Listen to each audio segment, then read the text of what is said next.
Hello বন্ধুরা, আজ আমার ভাই আমার ঘরে ঘুমাতে এসেছিলেন, কিন্তু তার উপস্থিতির কারণে আমি সেই সব কাজ করতে পারছিলাম না যা আমি সাধারণত রাতের অন্ধকারে করে থাকি। এসব কাজে আমি প্রচুর প্রশান্তি পাই, কিন্তু আমি কি জানতাম যে আজ রাতে এমন কিছু ঘটবে যার কারণে আমি ঘামে ভিজে যাব। তিনি মাত্র দুটি আঙুল দিয়ে আমাকে পাগল করে দিয়েছিলেন, আর এখন আমি সেই সব কথা আপনাদের বলতে যাচ্ছি। আমার নাম কবিতা, আমার বয়স 30 বছর এবং আমি এখনও অবিবাহিত। আমি এখনও বিয়ে করিনি এবং ভাবছিলাম যে হয়তো কখনোই বিয়ে করব না। একবার প্রেমে ধোঁকা খেয়েছিলাম এবং সেই দিনই আমি প্রেম করা ছেড়ে দিয়েছিলাম, কারণ আমি ঠিক করে নিয়েছিলাম যে আর কখনোই কোনো ছেলের ফাঁদে পড়ব না। এই কারণেই আমি বিয়ে করিনি। আমি একটি কলেজে অধ্যাপক, একজন ভারতীয় মেয়ে, সুন্দর, শিক্ষিত এবং স্মার্টও বটে। আমার শরীর ও মনে আধুনিকতার ছোঁয়া লেগেছে, কিন্তু গত রাতে আমার ভাইয়ের সাথে যা ঘটেছে তারপর থেকে অনেক কিছু বদলে গেছে এবং আমার চিন্তাভাবনাও বদলে গেছে। এখন আমার মনে হচ্ছে যে যদি কোনো ভালো ছেলে পাওয়া যায় তাহলে বিয়ে করে ফেলা উচিত। গত রাতের কথা বলি। আমার ভাই, যার বয়স 40 বছর, তিনি সেনাবাহিনীতে কাজ করেন, আর আমার ভাবির মৃত্যু হয়েছে সম্প্রতি একটি বাস দুর্ঘটনা। রাতের বেলা আমরা খাবার খেয়ে কিছুক্ষণ টিভি দেখছিলাম। তারপর আমি আর ভাই ছাদে হাঁটতে গেলাম। ভাই গ্রাউন্ড ফ্লোরে ঘুমানো আর আমি ফার্স্ট ফ্লোরে। আমার পাশের ঘরে আমার ছোট ভাই ঘুমায়। রাত প্রায় 1টার দিকে আমরা দুজন নিচে নেমে এলাম। তখন ভাই আমার ঘরে এসে বললেন, কবিতা, এখনো ঘুম আসছে না, চলো গল্প করি। আমরা দুজন বিছানায় শুয়ে গল্প করতে লাগলাম। মাঝে মাঝে ভাই তার মোবাইলে গেম খেলছিলেন আর আমি আমার মোবাইলে লোকেদের স্ট্যাটাস দেখছিলাম। এমন সময় জোরে বৃষ্টি শুরু হয়ে গেল আর হালকা ঠান্ডা বাতাসও বিতে লাগলো, যা আমরা দুজনই খুব পছন্দ করি। দেরাদুনের হাওয়া তো এমনিতেই খুব ভালো। কিছুক্ষণ পর ভাই ঘুমাতে শুরু করলেন। আমি বললাম, ভাই, আপনি আপনার ঘরে যান, আপনার ঘুম পাচ্ছে। ভাই নাখোশ হয়ে বললেন, কবিতা, আমাকে বিরক্ত করো না প্লিজ। এ কথা বলে তিনি চোখ বন্ধ করে 2 মিনিটের মধ্যে গভীর ঘুমে চলে গেলেন। আমি উঠে বাথরুমে গিয়ে আমার জামা কাপড় বদলে নিলাম, কারণ আটসাত জামায় আমার ঘুম আসে না। তারপর আমি ফিরে এসে বিছানায় শুয়ে মোবাইলে গল্প পড়তে লাগলাম। এই দিনগুলোতে আমি অনেক ভালো গল্প পড়তে পাচ্ছি। আমার ভাই ঘুমিয়ে পড়েছিলেন আর আমি সেই সব কাজ করতে পারছিলাম না যা আমি সাধারণত রাতের অন্ধকারে একা ঘুমানোর সময় করে থাকি।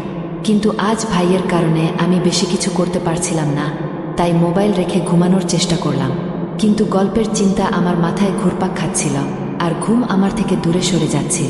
রাত গভীর হতে লাগলে আর আমার মনে এক অদ্ভুত অস্থিরতা বাসা বাঁধতে লাগল। ঘুম তো ছিলি না আর মাথায় সেই গল্পই চলছিল যা আমি ঘুমানোর আগে পড়েছিলাম।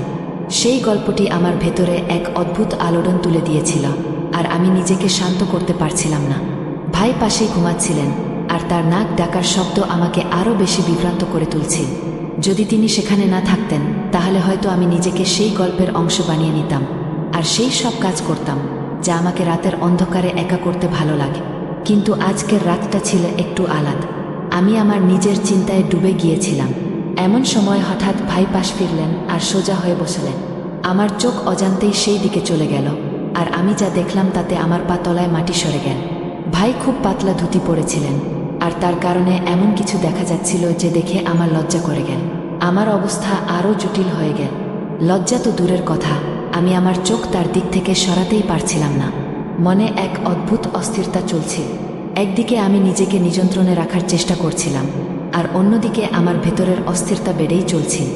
সত্যি বলতে কি, এখন আর আমি সহ্য করতে পারছিলাম না। প্রতি মুহূর্তে মনে হচ্ছিল যে যদি আমি নিজেকে নিয়ন্ত্রণে না রাখি তাহলে কিছুই হতে পারে, আর এই অবস্থা থেকে বেরিয়ে আসা আমার পক্ষে অসম্ভব হয়ে যাবে।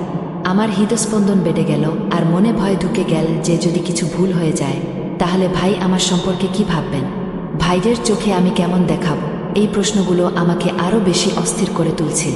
কিন্তু অন্যদিকে আমার মনে এক গভীর ইচ্ছাও ছিল যা আমাকে বারবার সেই দিকে টানছিল, যেন আমি যা ভাবছি তা পূর্ণ করে ফেলি। আমার ভেতরের দ্বন্দ্ব এখন চরমে পৌঁছেছে। প্রতি মুহূর্তে আমি নিজের সাথে লড়াই করছিলাম, কিন্তু কোথাও যেন মনে সেই পুরনো গল্প আবার উকি দিচ্ছিল, আর তার কারণেই আমার ইচ্ছা আরও বেড়ে যাচ্ছে।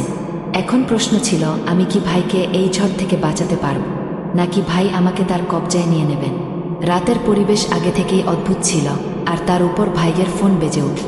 সম্ভবত কেউ তাকে মেসেজ করেছিল আর ফোনটা আমার পাশেই রাখা ছিল, কারণ ভাই তাকে চার্জে লাগিয়ে রেখেছিলেন। ঘুমানোর আগে ভাই গভীর ঘুমেছিলেন, কিন্তু ফোনে একের পর এক মেসেজ আসছিল, আর তার আওয়াজ আমার অস্থিরতা আরও বাড়িয়ে দিল। আমি ভাবলাম ফোনটা সাইলেন্ট করে দিই, যাতে আওয়াজ বন্ধ হয়।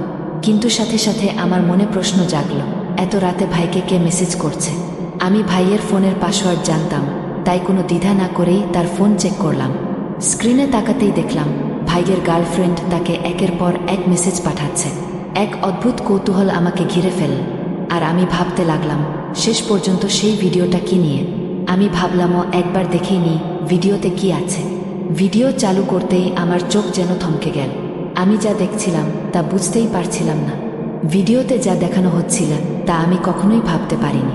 একটি ভিডিও শেষ হতেই আমার মধ্যে পরের ভিডিও দেখার তীব্র ইচ্ছা জেগে উঠল। আমি পরের ভিডিওতে ক্লিক করলাম, আর মুহূর্তের মধ্যে সব ভিডিও দেখে ফেললাম। প্রতিটি ভিডিও আমার অবস্থাকে আরও খারাপ করে দিল। আমি বুঝতে পারছিলাম না আমি কেন এই সব দেখছি, এটা আমার এত ভালো লাগছে কেন। তবুও আমি থামতে পারছিলাম না। আমার হাত কাঁপছিল, কিন্তু চোখ স্ক্রিন থেকে সরাতে পারছিলাম না। সময় যত গড়াচ্ছিল আমার অস্থিরতা তত বাড়ছিল। আমি নিজের সাথে যুদ্ধ করছিলাম। আমি কি করছি এই প্রশ্ন বারবার আমার মাথায় ঘুরপাক খাচ্ছে, কিন্তু আমি নিজেকে নিয়ন্ত্রণ করতে পারছিলাম না। সেই ভিডিওগুলো আমার ভেতরের ঝড়কে আরও বাড়িয়ে দিচ্ছে। এখন আমার মধ্যে এক অদ্ভুত সাহস এসে গিয়েছিল, বা বলা যায় আমি আমার ইচ্ছার কাছে অসহায় হয়ে পড়েছিলাম। আমি সিদ্ধান্ত নিয়েছিলাম যা হবে দেখাই যাক।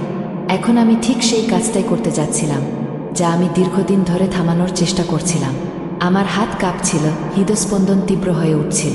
আমি ধীরে ধীরে ভাইয়ের কাছে গেলাম আর তার পাশে শুয়ে পড়লাম।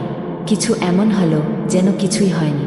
মনে হুলস্থুল পড়ে গিয়েছিল, কিন্তু আমি নিজেকে সামনে রেখেছিলাম। কিছুক্ষণ আমি ঘুমের ভান করলাম, যাতে যদি হঠাৎ সে জেগে ওঠে তাহলে মনে করে আমি গভীর ঘুমে আছি। হৃদস্পন্দন তীব্র হচ্ছিল, কিন্তু আমার চেহারায় শান্তির ছাপ ছিল। তারপর আমি ধীরে ধীরে আমার পা ভাইয়ের উপর রাখলাম, যেন ঘুমের মধ্যে অজান্তেই কিছুক্ষণ থেমে গেলাম। আর ভাই নড়াচড়ার অপেক্ষায় ছিলেন, কিন্তু কোনো নড়াচড়া হলো না। সে তখনও গভীর ঘুমেছিল। আমার পায়ের নিচে তার উষ্ণতা অনুভব করছিলাম, আর কিছু একটা। তার শরীর শান্ত ছিল, কিন্তু তার মনে আরেক গল্প চলছিল। আমার পায়ের নিচে তার আকাশ স্পষ্ট অনুভব হচ্ছিল, আর তার কড়া আওয়াজ আমার ভেতরের সব জটিলতাকে আরও বাড়িয়ে দিয়েছে। আমার হৃদস্পন্দন তীব্র হয়ে উঠছিল, আর সেই ভয় যা আমাকে সবসময় আটকে রেখেছিল এখন স্পষ্ট হয়ে উঠছিল। এখন আমি নিজেকে নিয়ন্ত্রণ করতে পারছিলাম না। সময় যত গড়াচ্ছিল আমার ইচ্ছা তত শক্তিশালী হয়ে উঠছিল। আমি জানতাম যদি এখন নিজেকে নিয়ন্ত্রণ না করি তাহলে এমন কিছু ঘটবে যা থেকে ফিরে আসা সম্ভব হবে না। কিন্তু কিছুক্ষণের মধ্যেই আমার মন যেন যুদ্ধ করছিল, আর আমি ধীরে ধীরে আমার হৃদয়ের কাছে হেরে যাচ্ছিলাম। আমি আবার আমার পা হালকা করে সরিয়ে নিলাম, এটা বোঝার জন্য যে তার ঘুম কত গভীর, কিন্তু কোনো নড়াচড়া হলো না। এখন আমার মন ঠান্ডা হচ্ছিল, আর শুধু একটা কথাই মনে ঘুরছিল। রাত আর নিস্তব্ধতা আমার ভেতরে এক ঝড় তুলে দিয়েছে। প্রতি মুহূর্তে আমার সাহস বাড়ছে। আমি যে পদক্ষেপ নিয়েছিলাম এখন তা থেকে পিছিয়ে আসা সম্ভব ছিল না। কিন্তু তখন আমি জানতাম না যে সে ঘুমায়নি। আসলে সে গভীর ঘুমে ছিল না, বরং শুরু থেকেই ঘুমের ভান করছিল। আমার প্রতিটি পদক্ষেপ সে আগে থেকেই জানত। আমি যা অনিচ্ছাকৃতভাবে করেছিলাম তা ভাই ইচ্ছাকৃতভাবে দেখছিলেন। সম্ভবত আমাকে শাস্তি দেওয়ার জন্যই ভাই চুপচাপ শুয়েছিলেন। আমি একেবারেই জানতাম না যে তার চোখ বন্ধ থাকলেও তার মস্তিষ্ক পুরোপুরি জাগ্রত ছিল। আমার হৃদয়ে টানাপোড়েন চলছিল, কিন্তু ভাইয়ের কোনো প্রতিক্রিয়া না দেখে আমি আরও উত্তেজিত হয়ে উঠলাম। ঠিক সেই মুহূর্তে যখন আমি আরও কিছু করতে যাচ্ছিলাম তিনি হঠাৎ চোখ খুললেন। আমার হৃদস্পন্দন যেন থেমে গেল। চোখ খোলামাত্রই আমি তড়িঘড়ি চোখ বন্ধ করে ঘুমের ভান করলাম, কিন্তু আমার মুখে আতঙ্ক ও অস্থিরতা স্পষ্ট ফুটে উঠছে। আমি বুঝতে পারছিলাম নিজেকে এক ভয়ঙ্কর ফাঁদে ফেলেছি, কিন্তু যা হতে যাচ্ছিল তার জন্য আমি মোটেও প্রস্তুত ছিলাম না। তখনই ভাই আমাকে এই অবস্থায় দেখে ফেললেন। কিছু বলার আগেই তিনি কোনো লজ্জা বা দ্বিধা ছাড়াই এগিয়ে এলেন। এরপর যা ঘটল তা আমার জন্য এক গভীর আঘাতের চেয়ে কম নয়। টানা 4 ঘন্টা ধরে তিনি আমার সাথে এমন কিছু করলেন যা আমি কখনো ভুলতে পারবো না। সেই মুহূর্তগুলো আমার পুরো বিশ্বটাকেই বদলে দিয়েছে। কিন্তু এই গল্পের শেষ এখানে নয়। ওই 4 ঘন্টায় যা ঘটেছিল তার সম্পূর্ণ সত্যতা আমি আপনাদের পরের পর্বে বলব।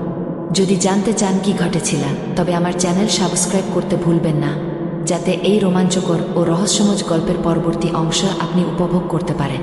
আমি আপনার প্রিয় বন্ধু কবিতা। আগামীকাল আবার দেখা হবে। সে পর্যন্ত সবাইকে ধন্যবাদ।